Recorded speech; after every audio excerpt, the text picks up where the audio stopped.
அனைவருக்கும் வணக்கம். இன்றைக்கு நமக்கு உண்மையிலேயே ஒரு ஆச்சரியகரமான ஆனால் சந்தோஷமான செய்தி கிடைத்திருக்குது நண்பர்களே. அது என்னன்னா, இஸ்ரேல் லெபனான் போர் ஒரு முடிவுக்கு வந்திருக்குது அப்படிங்கிறதான் விஷயமே. யாருமே எதிர்பாராத ஒரு விஷயம், சந்தோஷமான விஷயம். ஆனால் இஸ்ரேலுக்கும் ஹமாஸுக்கும்லாம் சொல்லலை, இஸ்ரேலுக்கும் ஈரானுக்கெல்லாம் சொல்லலை. நல்லா தெளிவாக புரிஞ்சுக்கோங்க. இஸ்ரேலுக்கும் லெபனானுக்கும், ஹெஸ்புல்லா தீவிரவாதிகள் தாக்குதல் நடத்தினாங்களே லெபனான்ல இருந்து, அந்த நாட்டுக்கும் இஸ்ரேலுக்கும் ஒரு சீஸ்ஃபயர், ஒரு போர் நிறுத்த உடன்படிக்கையில் கையெழுத்திட்டு இருக்கிறாங்க ரெண்டு நாடுமே அப்படிங்கிறதா வெளிவந்திருக்கிற விஷயமே. இந்த போர் எப்படி முடிவுக்கு வந்தது, இந்த போர் நிறுத்தத்தில் என்னெல்லாம் கண்டிஷனை அவங்க போட்டிருக்கிறாங்க, இது நடைமுறை சாத்தியமா, இதோடு இந்த இஸ்ரேல் லெபனான் போர் ஒரு முடிவுக்கு வருமா அப்படிங்கிற பற்றி தான் இன்னைக்கு விலாவாரியாக பார்க்க போகிறோம் நண்பர்களே. வாங்க நண்பர்களே, இது போன்ற ஜியோ பொலிட்டிக்கல் நியூஸை சுவாரஸ்யமாக நீங்கள் தொடர்ந்து கேட்கணும்னா நம்ம சேனலுக்கு நீங்கள் சப்ஸ்கிரைப் பண்ணுங்கள். கீழே இருக்கிற சப்ஸ்கிரைப் பட்டனை தட்டுங்க, பக்கத்திலே இருக்கிற பெல் ஐக்கனை தட்டினீங்கன்னா அதில் ஆல் அப்படிங்கிற ஒரு ஆப்ஷன் வரும். அந்த ஆலை மட்டும் நீங்கள் கிளிக் பண்ணிட்டீங்கன்னு வைங்களேன், இப்படி சுவாரஸ்யமான செய்திகள் அப்படி தொடர்ந்து உங்களுக்கு வந்துக்கிட்டே இருக்கும். என்ன, சப்ஸ்கிரைப் பட்டனை தட்டிட்டீங்களா நண்பர்களே? இல்லைன்னா உடனடியாக தட்டிடுங்க. வாங்க நண்பர்களே, வீடியோவுக்கு போகலாம்.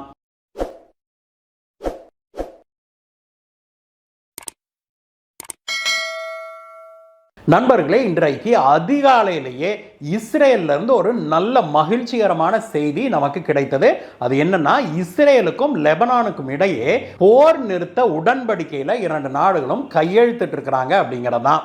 இந்த உடன்படிக்கை வந்து இஸ்ரேலுக்கும் லெபனானுடைய அரசாங்கம் இருக்குது இல்லையா, ஹெஸ்புல்லா தீவிரவாதிகள் அல்ல, லெபனானுடைய அரசாங்கம் இருக்குது இல்லையா, இந்த இரண்டு பேருக்கும் இடையே இந்த போர் நிறுத்த உடன்படிக்கை கையெழுத்தாகி இருக்குது. அது என்னங்க சார், சண்டை போட்டது இஸ்ரேலும் ஹெஸ்புல்லா தீவிரவாதிகளும் தானே, அதுக்கு லெபனானுடைய அரசாங்கத்தோடு இவங்க போய் ஒப்பந்தம் போடுறாங்க அப்படின்னு கேட்டிங்கன்னா அங்கே தான் விஷயமே இருக்குது. அதற்கு முதல்ல நம்ம தெரிஞ்சுக்க வேண்டியது என்ன அப்படின்னாக்க, லெபனானில் வந்து இந்த லெபனான் அரசாங்கம் இருக்குது இல்லையா, அதுதான் நடத்திக்கிட்டு வருது. ஆனால் இந்த ஹெஸ்புல்லா தீவிரவாதிகள் லெபனானுடைய தெற்கு பகுதியிலேருந்து ஆரம்பித்து மெல்ல மெல்ல அப்படியே பிடிச்சிக்கிட்டே போய் லெபனானின் பெரும் பகுதியில் அவனுங்க கண்ட்ரோலில் கொண்டு வந்துட்டானுங்க. அப்படி அவனுங்க மேஜர் கண்ட்ரோல் எடுக்க எடுக்க என்ன ஆயிடுச்சு அப்படின்னா, அந்த நாட்டு அரசாங்கமே ஹெஸ்புல்லாவுடைய உதவி வேணும், இல்லைன்னா இஸ்ரேல் வந்து நம்மளை சாப்பிட்றோம் அப்படிங்கிற ஒரு தப்பான ஒரு பார்வையில் அவங்களும் சிக்கிக்கிட்டாங்க.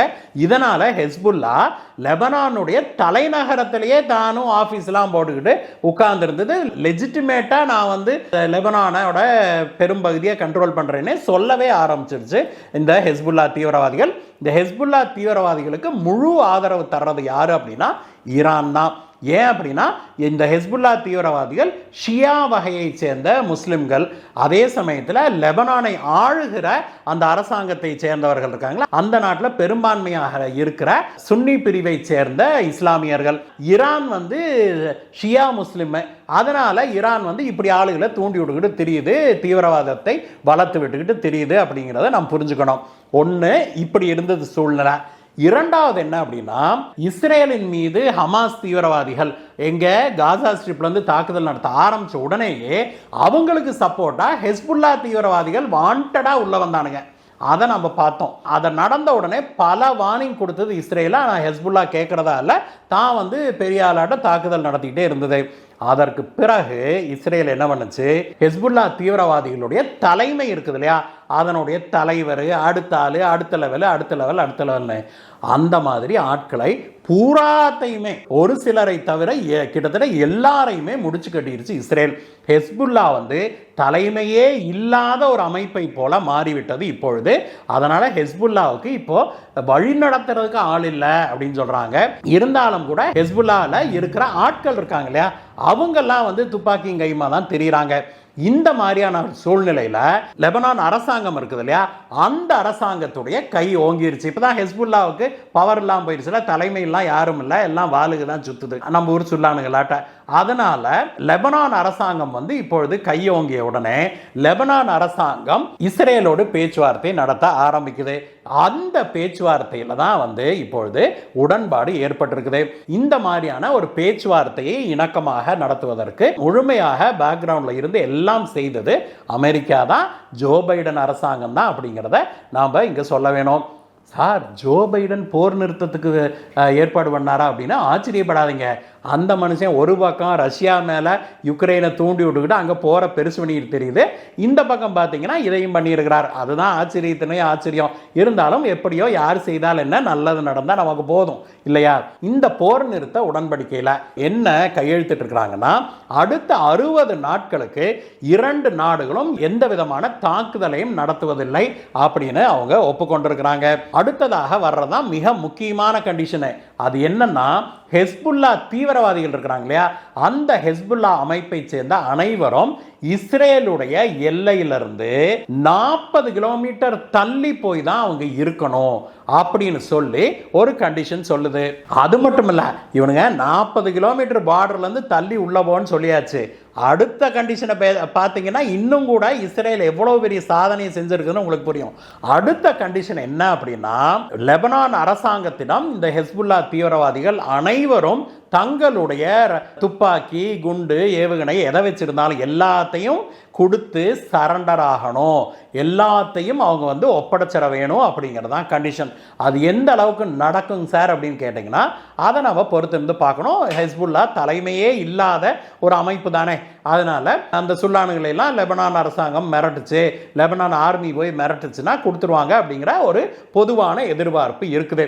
அதாவது ஹெஸ்புல்லா தீவிரவாத அமைப்பையே அவங்க டிஆர்ம் பண்ணணும், அதாவது அவங்களிடம் இருக்கிற அனைத்து விதமான ஆயுதங்களையும் பறிக்க வேணும் அப்படிங்கிறதான் கண்டிஷனே, பல்ல புடுங்கணும் அப்படிங்கிறதான் பேசிக் கண்டிஷன். இதற்கு கைமாறாக இஸ்ரேல் என்ன செய்யும் அப்படின்னா, ஒன்று தாக்குதலை லெபனானின் மீது தாக்குதல் நடத்துச்சு இல்லையா, லெபனானுடைய எல்லா பகுதியின் மீதும் இஸ்ரேல் தாக்குதல் நடத்தினதை பார்த்தோம். ஆரம்பத்தில் 1-2 தாக்குதல் நடத்துச்சு, ஆனால் செப்டம்பர் மாதம் பார்த்தோம் அப்படின்னா முழுநீள போராகவே இது மாறிடுச்சு. இஸ்ரேலுடைய படைகள் லெபனானுக்குள்ள தரைப்படைகள் லெபனானுக்குள்ள போய் அங்கே போய் அவங்க பகுதி பகுதியாக ஹெஸ்புல்லாவை வெளியேற்றுறதை நம்ம பார்த்தோம்.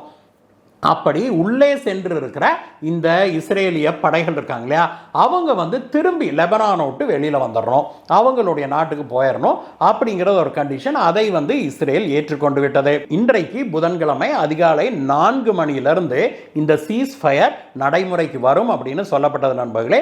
இந்த சீஸ் ஃபயர் நடைமுறைக்கு வர்றதுக்கு முன்னாடியே இஸ்ரேல் ஒரு கடுமையான தாக்குதலை நடத்தி தன்னுடைய தாக்குதல் வேலையை முடிச்சுக்குச்சு அப்படிங்கிற செய்தியும் நமக்கு வந்தது. 4 மணியிலிருந்து அங்கே சீஸ் ஃபயர் அமலுக்கு வந்திருக்குது, இஸ்ரேலிய படைகள் வெளியேற ஆரம்பிச்சிருக்கிறாங்க அப்படிங்கிற செய்தி நமக்கு கிடைக்குது நண்பர்களே. அதே போல் ஹெஸ்புல்லா தீவிரவாதிகளும் அவங்க 40 கிலோமீட்டர் தள்ளி உள்ள போகணும்னு வந்ததுல அவங்களும் போகிறாங்க அப்படின்னும் லெபனான் அரசாங்கத்திடம் பலர் தங்களுடைய துப்பாக்கி குண்டுகளெல்லாம் ஒப்படைத்து வர்றாங்க அப்படிங்கிற செய்தியும் இப்பொழுது வெளியாக ஆரம்பிச்சிருக்கு நண்பர்களே. எது எப்படி இருந்தாலும் நண்பர்களே, இந்த 60 நாள் சீஸ் ஃபயர் அப்படிங்கிறது தொடர்ந்து நிரந்தரமான போர் நிறுத்தமாக மாற வேணும் அப்படிங்கிறது தான் நம்முடைய அவாவாக இருக்குது. அதே சமயத்தில் இதனால் மிடில் ஈஸ்ட் போர் ஒரு முடிவுக்கு வந்துருச்சா அப்படின்னா இல்லை நண்பர்களே. இஸ்ரேலை தாக்குனது பல ஆங்கிள் இருந்து.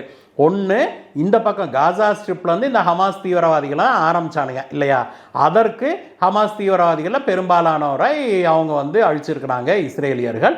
அந்த காசா ஸ்ட்ரிப் முழுவதும் இஸ்ரேலுடைய கண்ட்ரோலில் தான் இருக்குது. அது ஒரு பக்கம் இருக்க, அடுத்ததாக லெபனானில் ஹெஸ்புல்லா தீவிரவாதிகள் தாக்குனானுங்க, அந்த செக்ஷன் முடிஞ்சிருச்சு கரெக்டாக, அதுக்கு போர் நிறுத்தம் வந்துருச்சு. இதுக்கு அடுத்தது சிரியாவில் ஹூத்தி தீவிரவாதிகள் இருக்கிறாங்க. அந்த ஹூத்தி தீவிரவாதிகள் இஸ்ரேலின் மீது தாக்குதல் நடத்திட்டு இருக்கிறாங்க. அந்த தீவிரவாதிகள் ஹமாஸ், ஹெஸ்புல்லா, ஹூத்தி எல்லாத்தையுமே தாங்கி பிடிக்கிறது, துவக்கி வச்சு அவங்களுக்கு எல்லாம் கொடுத்தது யாருன்னா ஈரானு.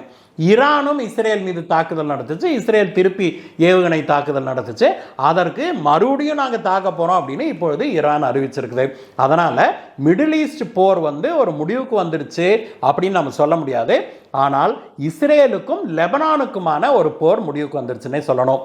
இன்னும் சொல்லப்போனால் இஸ்ரேல் செய்த இந்த காரியம் எது, இந்த ஹெஸ்புல்லா தீவிரவாதிகளோட தலைமையை முழுக்க காலி பண்ணிருச்சு இல்லையா, அந்த காரியம் வந்து லெபனான் நாட்டுக்கே இஸ்ரேல் செய்த ஒரு மிகப்பெரிய நல்ல காரியமாக மாறியிருக்கு அப்படின்னு பல நாடுகளும் இப்பொழுது பாராட்டுறாங்க. காரணம் என்னன்னா, லெபனான்ல இந்த ஹெஸ்புல்லா தீவிரவாதிகள் தெற்கு கோடியில தான் ஆரம்பிக்கிறானுங்க. கொஞ்சம் கொஞ்சமாக இடத்தை பிடிச்சிட்டே வந்துட்டு ஒரு கட்டத்தில் அவனுங்க லெபனானின் பெரும்பகுதியை ஆக்கிரமிக்க ஆரம்பிக்கிறாங்க. ஆரம்பத்தில் இவனுங்க எல்லாம் வந்து ஷியா அப்படிங்கிறதுனாலையும் லெபனானுடைய பெரும்பான்மை சுன்னி முஸ்லிம்ஸ் அப்படிங்கிறதுனாலையும் சவுதி அரேபியா இவங்களுக்கு சப்போர்ட்டுக்கு வந்தது. சவுதி அரேபியா சுன்னி முஸ்லிம் ஸ்டேட். அதனால அவங்க வந்து இந்த ஹெஸ்புல்லா தீவிரவாதிகளின் மீது அந்த லெபனான் அரசாங்கத்தின் சார்பாக தாக்குதல்லாம் நடத்தினாங்க, கடுமையான தாக்குதல்லாம் நடத்தினாங்க. ஆனால் ஒன்றும் வேலைக்கு ஆகலை. அதனால சவுதி அரேபியா விட்டுருச்சு. இப்போ இஸ்ரேல் வந்து இந்த ஹெஸ்புல்லாவை முடிச்சு கட்டினதுனால ஹெஸ்புல்லாங்கிற அமைப்பே இனி வந்து காணாமல் போயிடும், அல்லது அதை டிரான்ஸ்ஃபார்ம் ஆகி ஒரு பொலிட்டிக்கல் அவுட்ஃபிட்டாக மாறலாம் அப்படின்னு பலரும் எதிர்பார்க்குறாங்க. இஸ்ரேல் செய்த இந்த காரியம் இந்த லெபனான் அரசாங்கம், அதாவது கிட்டத்தட்ட 10-15 ஆண்டுகளாக தன்னால் கண்ட்ரோல் பண்ணவே முடியாத ஒரு ஹெஸ்புல்லா அமைப்பை, ஒரு தீவிரவாத அமைப்பை வேற வழி இல்லாமல் அதையும் ஏற்றுக்கொள்ள வேண்டிய ஒரு நிர்பந்தத்தில் இருந்த லெபனான் அரசாங்கம் இப்பொழுது ஒரு நிம்மதி பெருமூச்சு விடுது. அப்பா, இந்த தீவிரவாதி முடிச்சு கட்டிட்டீங்களாப்பா, ரொம்ப சந்தோஷம், இனிமேலாவது எங்கள் நாட்டை எங்கள் கண்ட்ரோலில் நாங்கள் வச்சுக்கிறோம் அப்படின்னு சொல்லி இப்பொழுது அந்த லெபனான் அரசாங்கம் தான் இஸ்ரேலோடு ஒரு போர் நிறுத்த ஒப்பந்தம் செய்திருக்குது. இந்த போர் நிறுத்த ஒப்பந்தம் முடிந்த கையோடு இஸ்ரேல் வெளியிட்ட செய்தி அறிக்கையில் என்ன சொல்லியிருக்கிறாங்க, இந்த போர் நிறுத்த ஒப்பந்தத்தை நாங்கள் இப்படிலாம் ஏற்றுக்கிட்டோம் அப்படின்லாம் சொல்லிட்டு, அடுத்ததாக ஒருவேளை ஹெஸ்புல்லா தீவிரவாதிகள் தங்களுடைய இதையெல்லாம் ஆயுதங்களை எல்லாம் ஒப்படைக்கவில்லை அப்படின்னாலோ, இவங்க 40 கிலோமீட்டர் உள்ள தள்ளி போனோம்னாங்களே, ஒருவேளை அதை ஹெஸ்புல்லா தீவிரவாதிகள் செய்யவில்லை அப்படின்னாலோ நாங்கள் திரும்பி உள்ள வந்து தாக்குவோம், அது உறுதி அப்படின்னு சொல்லியிருக்கிறாங்க. அது நடக்காமல் இருக்கிறதுக்கு லெபனான் அரசாங்கம் இந்த ஹெஸ்புல்லா தீவிரவாத அமைப்பை ஒன்றும் இல்லாமல் பண்ணிட்டு அவங்க அதை அந்த நாட்டை கண்ட்ரோலில் வச்சுக்கணும்னு சொல்லியிருக்குது இஸ்ரேல். நியாயம்தானே நண்பர்களே? இஸ்ரேல் லெபனானுக்கு இடையே ஏற்பட்டிருக்கிற இந்த சீஸ்ஃபயர் அக்ரிமெண்ட் எந்த அளவுக்கு இஃபெக்டிவாக இருக்கும்னு நீங்கள் நினைக்கிறீங்க? உங்களுடைய கருத்து என்ன? இதை சொல்லுங்கள் நண்பர்களே. மீண்டும் உங்களை வேற ஒரு வீடியோ சந்திக்கிறேன் கைஸ். Bye bye.